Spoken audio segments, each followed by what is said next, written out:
নমস্কার। সংগ্রামী যৌথ মঞ্চ দীর্ঘদিন থেকে কর্মচারীদের অধিকারের লড়াই চালিয়ে যাচ্ছে।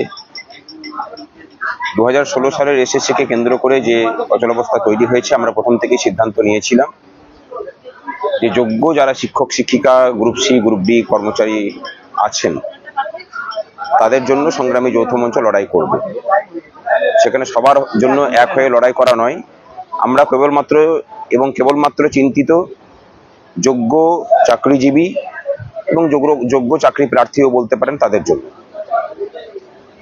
এর মাঝখানে বিভিন্ন জন বিভিন্ন মঞ্চে বিভিন্ন রকমের অপপ্রচারে নেমেছেন। আমাদের সাথে নাকি বিকাশবাবুর সম্পর্ক আছে, আমাদের সাথে বিকাশবাবুর কোনো সম্পর্ক নেই।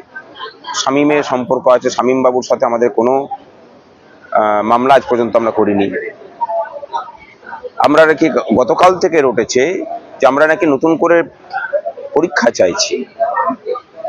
একটা ভিডিও, সেটাকে কাটিং করা হয়েছে, কাট করে সেখানটা থেকে একটা অংশ তুলে নিয়ে সেই অপপ্রচারটা চালানো হচ্ছে।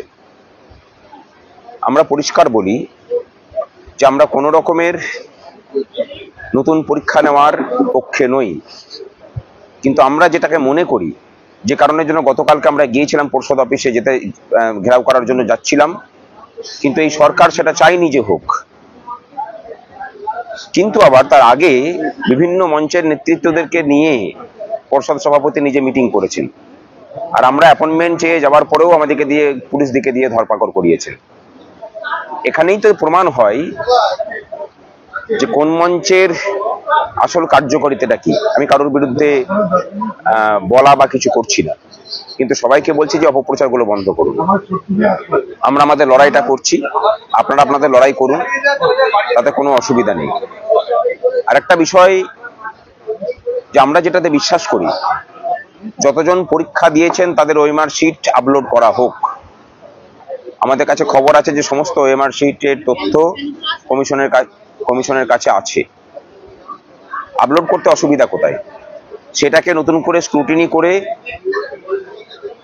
আমাদের যারা যোগ্য প্রার্থী আছেন, যোগ্য যারা চাকরিজীবী, কাউকে ঘুষ না দিয়ে যারা চাকরি করছেন, নিজেদের যোগ্যতায় যারা চাকরি পেয়েছেন, তাদের যে একাডেমিক মার্কস যেটা পর্ষদের কাছে আছে, তাদের যে ভাইভা হয়েছিল সেটাও পর্ষদের কাছে আছে, সেখান থেকে নিয়ে নতুন করে যদি প্যানেল তৈরি করা হয়, আমার মনে হয় সমস্ত বিভ্রান্তি দূর হবে। যারা যোগ্য চাকরিজীবী তারা যেমন তাদের চাকরিতে বহাল থাকবেন, যারা ঘুষ দিয়ে চাকরি পেয়েছেন তারা যেমন এই চাকরি থেকে বহিষ্কৃত হবেন, ঠিক একই রকম ভাবে সেই জায়গায় যারা যোগ্যতামান থাকার সত্ত্বেও দুর্নীতির কারণে চাকরি পাননি, তাদের প্রতিও ন্যায় বিচার হবে। এছাড়া ন্যায় বিচারের অন্য কোনো রাস্তা আছে বলে আমরা মনে করি না। আমরা এটাও মনে করি না যে নতুন করে পরীক্ষা নিতে হবে। আমরা নতুন করে পরীক্ষা নেওয়ার ঘোরতর বিরোধী, এবং আমাদের মনে হয়েছে যে আদালতের রায়ে সে কথা বলাও নেই। আদালত 23 লক্ষ ওএমআর-কে আপলোড করতে বলছে।